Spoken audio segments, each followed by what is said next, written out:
Alô, mundo! Eu sou a Gaia Passarelli e esse é o Mais Você Vai Sozinha? Um papo semanal sobre viagem e outras coisas mais. O que eu quero fazer aqui no Mais Você Vai Sozinha, pelo menos nessa primeira temporada do programa, é falar de vários assuntos com uma seleção eclética de convidados usando o tema viagem como ponto de partida para falar de história, geografia, comida, política, trabalho, comportamento, espiritualidade, o que vier. E a minha convidada de hoje aqui em Nova Brabitá, em São Paulo, é repórter, apresentadora, diretora e pessoa incrível, Renata Simões. Que eu conheço, não sei dizer de quando. De quanto a gente se conhece, Rê?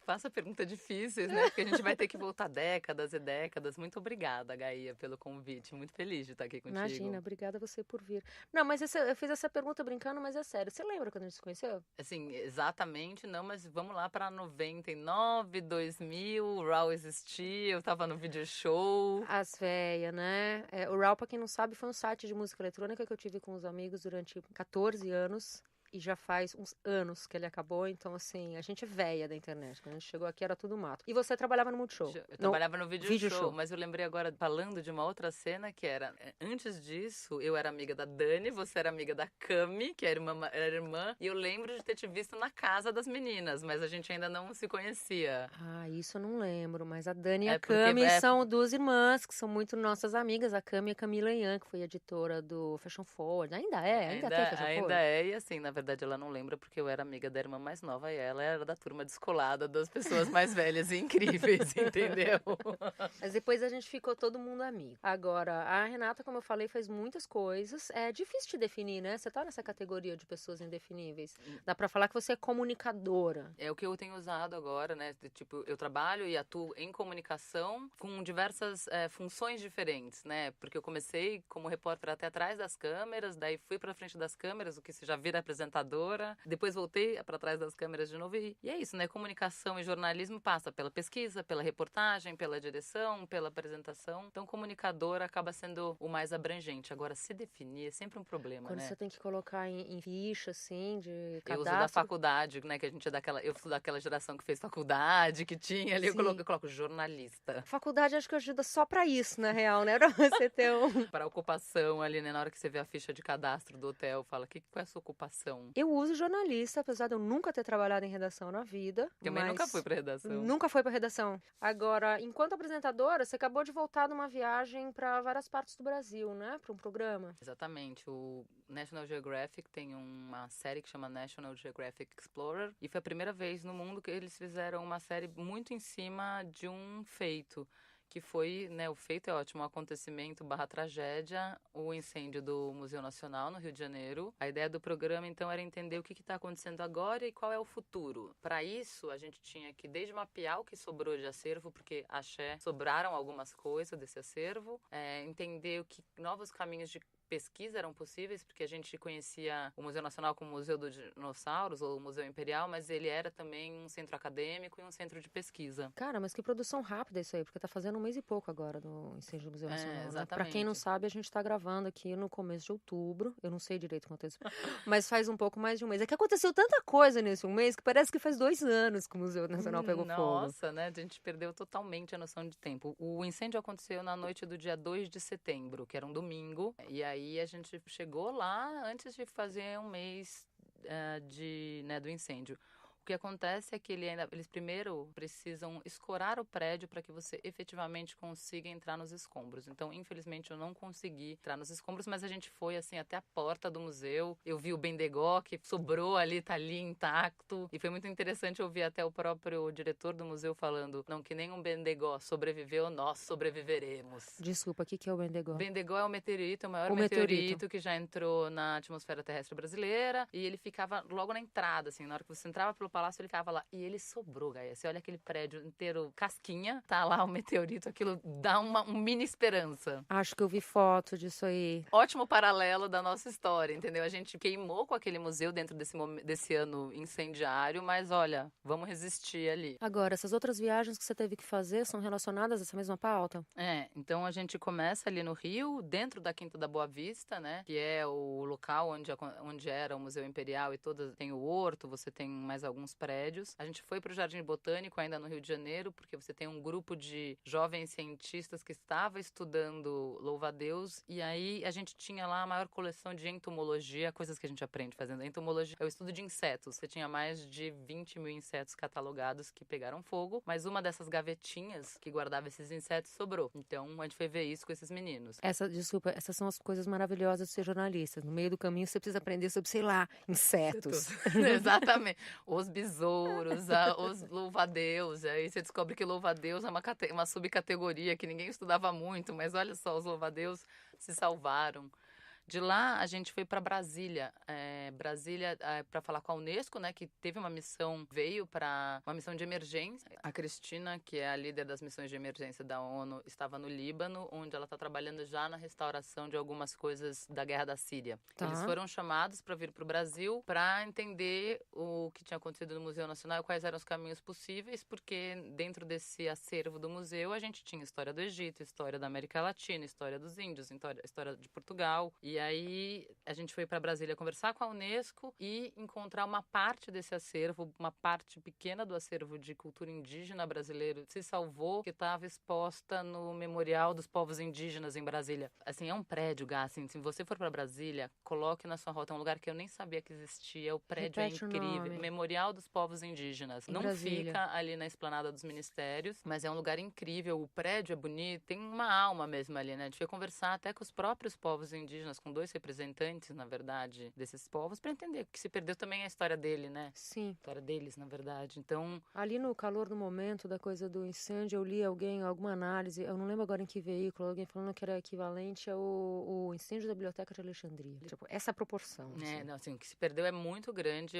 A gente perdeu, como uma menina falou para mim na entrevista, um palácio de Versailles com a coleção do Museu de História Natural dos Estados Unidos, né? Então, realmente foi muita coisa mais do que a gente tinha noção. E por ser um museu científico e muito aberto à comunidade, tinha uma história maravilhosa. Tem coisa que se salvou porque o pai pediu emprestado para o trabalho de ciências da filha. Ai, que demais. E eles emprestavam, entendeu? É nesse sentido que eu acho muito bacana. A comunidade científica e acadêmica do museu tá muito fortalecida no sentido de se ajudar mesmo. A gente tem a parte o herbário desse museu, que também é um herbário enorme, super significativo na coleção mundial, se salvou, porque estava num outro prédio. Mas, assim, dentro do que se tinha de artefatos e material dos povos indígenas, sim, sobrou 5%, que era o que estava nesse museu. De lá, a gente foi para Minas Gerais, porque uma das coisas que não se sabe é não sei se saberemos após esse podcast ser publicado, é se o crânio da Luzia, que é o hominídeo mais antigo encontrado nas Américas, se salvou. Existe uma esperança de que alguns objetos tenham se salvados, porque como os pisos desabaram, né? Era um prédio de 3 andares, e os pisos desabaram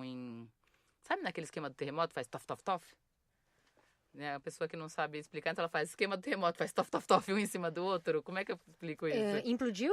Não, ele não implodiu. Na verdade, os pisos eram de madeiras, mas um vai caindo sobre o outro e a chance é que muita coisa do que esteja no primeiro andar possa ter se salvado. Desabou? É o termo certo? Esta palavra maravilhosa, gente. Por isso que eu sou amiga dessa mulher, entendeu?